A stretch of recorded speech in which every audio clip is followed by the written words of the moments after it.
رمضان کا اصل پروگرام کیا ہے؟ اکثر ہم یہ سمجھ لیتے ہیں کہ صرف دن کا روزہ رکھ لینا اور رات کو تھوڑی دیر تراویح پڑھ لینا ہی رمضان کا مقصد ہے۔ یہ بہت بڑی غلط فہمی ہے۔ رمضان کا اصل نظام یہ ہے کہ دن بھر روزہ اور رات کے زیادہ حصہ کو قرآن کے ساتھ جاگ کر گزارنا، دل کو بدلنے کے لیے، روح کو زندہ کرنے کے لیے اور زندگی کا رخ اللہ کی طرف موڑ دینے کے لیے۔ اللہ تعالیٰ نے دن کا روزہ فرض کیا لیکن رات کا قیام فرض نہیں کیا۔ کیوں؟ تاکہ بندہ مجبوری سے نہیں، محبت سے کھڑا ہو۔ فرض میں حکم ہوتا ہے، نفل میں شوق ہوتا ہے۔ رمضان ہمیں شوق سکھاتا ہے، عبادت کا لطف سکھاتا ہے۔ حضرت سلمان فارسی رضی اللہ عنہ سے روایت ہے کہ رسول اللہ صلی اللہ علیہ وسلم نے شعبان کے آخری دن فرمایا: اے لوگو، تم پر ایک عظیمت والا، بڑی برکت والا مہینہ سایہ افغاں ہو رہا ہے۔ اس مہینے میں ایک رات ایسی ہے جو 1000 مہینوں سے بہتر ہے۔ اللہ نے اس مہینے کے روزے فرض کیے اور رات کا قیام نفل قرار دیا۔ سوچئے، ایک رات جو 1000 مہینوں سے بہتر ہو، یعنی تقریباً 83 سال سے زیادہ عبادت کا ثواب صرف ایک رات میں۔ یہ اللہ کا فضل ہے۔ سورہ بقرہ میں اللہ فرماتا ہے کہ رمضان کا مہینہ وہ ہے جس میں قرآن نازل کیا گیا، جو لوگوں کے لیے ہدایت ہے۔ یعنی رمضان اور قرآن کا رشتہ گہرا ہے۔ رمضان صرف روزہ کا مہینہ نہیں، قرآن کا مہینہ ہے۔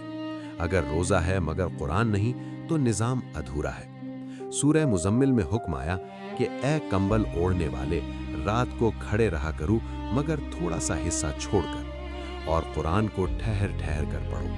یہاں جلدی جلدی پڑھنے کا ذکر نہیں، بلکہ ٹھہر کر، سوچ کر، دل سے پڑھنے کا حکم ہے۔ رات کی خاموشی میں جب ہر چیز سو جاتی ہے تو بندہ اپنے رب سے بات کرتا ہے۔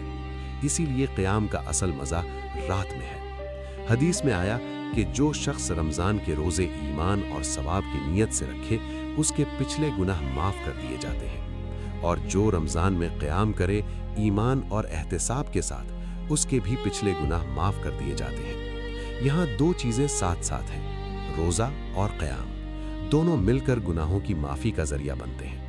لیکن ایک اور حدیث میں سخت تنبیہ ہے۔ نبی صلی اللہ علیہ وسلم نے فرمایا کہ بہت سے روزے دار ایسے ہیں جنہیں روزے سے سوائے بھوک اور پیاس کے کچھ حاصل نہیں ہوتا۔ کیوں؟ کیونکہ زبان جھوٹ بول رہی ہے، آنکھ حرام دیکھ رہی ہے، دل کبر سے بھرا ہے۔ روزہ صرف پیٹ کا نہیں، پورے وجود کا ہوتا ہے۔ آج ہماری زندگی غفلت سے بھری ہوئی ہے، وقت بے مقصد باتوں میں گزرتا ہے، نظر بے لگام ہے، زبان بے حفاظت ہے۔ رمضان آتا ہے تاکہ ہمیں روک دے، جگا دے اور کہہ دے کہ رک جاؤ، اپنی زندگی کا حساب کرو۔ روزہ نفس کو کمزور کرتا ہے۔ جب پیٹ بھرا ہوتا ہے تو نفس طاقتور ہوتا ہے، جب پیٹ خالی ہوتا ہے تو دل نرم ہوتا ہے۔ اسی لیے روزہ انسان کو جھکاتا ہے، پھر رات کا قرآن روح کو زندہ کرتا ہے۔ مثال سمجھیے، اگر کوئی شخص شدت کی پیاس سے بے ہوش ہو جائے، پھر اسے پانی کا ایک گھونٹ ملے، اس کی لذت کیا ہوگی؟ اسی طرح روزہ روح کو تیار کرتا ہے اور قرآن اسے حیات دیتا ہے۔ حضرت عمر رضی اللہ عنہ نے لوگوں کو ایک امام کے پیچھے جمع کر کے تراویح کا نظام بنایا۔ یہ آسانی تھی، رحمت تھی، تاکہ ہر شخص کم از کم اتنا تو کر لے۔ لیکن اصل کمال یہ ہے کہ بندہ اپنے گھر میں تنہائی میں بھی کھڑا ہو۔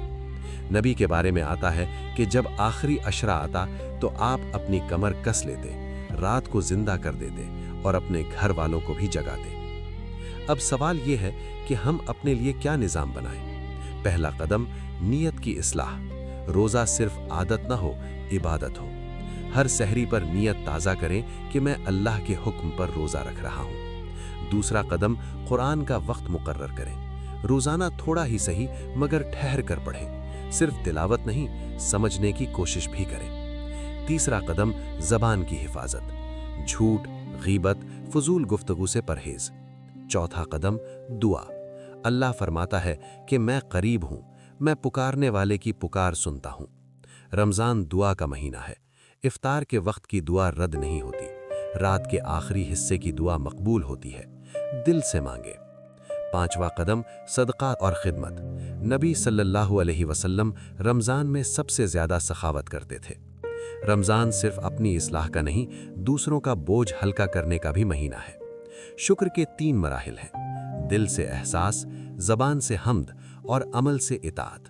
اگر رمضان کے بعد بھی نماز میں سستی ہو، قرآن بند ہو جائے، اخلاق ویسا ہی رہے، تو سمجھ لیجئے کہ ہم نے رمضان کا حق ادا نہیں کیا۔ رمضان ٹریننگ کا مہینہ ہے۔ جیسے سپاہی میدان کے لیے تیار ہوتا ہے، ویسے مومن زندگی کے میدان کے لیے تیار ہوتا ہے۔ یہاں صبر سیکھتا ہے، یہاں خود پر قابو پانا سیکھتا ہے، یہاں اللہ سے محبت سیکھتا ہے۔ لیلۃ القدر کی تلاش کریں۔ نبی صلی اللہ علیہ وسلم نے فرمایا کہ لیلۃ القدر کو رمضان کے آخری 10 دنوں کی طاق راتوں میں تلاش کرو۔ یہ رات زندگی بدل سکتی ہے۔ ایک سجدہ، ایک آنسو، ایک سچی توبہ اور تقدیر بدل جاتی ہے۔ آخر میں یاد رکھیے، رمضان کا اصل مقصد یہ نہیں کہ دن گن کر نکل جائیں، اصل مقصد یہ ہے کہ ہم بدل جائیں۔ روزہ سے نفس کو جھکاؤ، قرآن سے روح کو جگاؤ، نماز سے رشتہ مضبوط کرو، دعا سے دل کو جوڑو اور اخلاق سے دنیا کو روشن کرو۔ جب عید کا چاند نظر آئے تو صرف نیا لباس نہ ہو بلکہ نیا دل ہو، صرف میٹھی چیزیں نہ ہو بلکہ میٹھی زبان ہو، صرف مسکراہٹ نہ ہو بلکہ اللہ کی اطاعت کا عزم ہو۔ یہی اصل حاصل ہے صوم اور قیام رمضان کا، یہی کامیابی ہے، یہی نجات کا راستہ ہے۔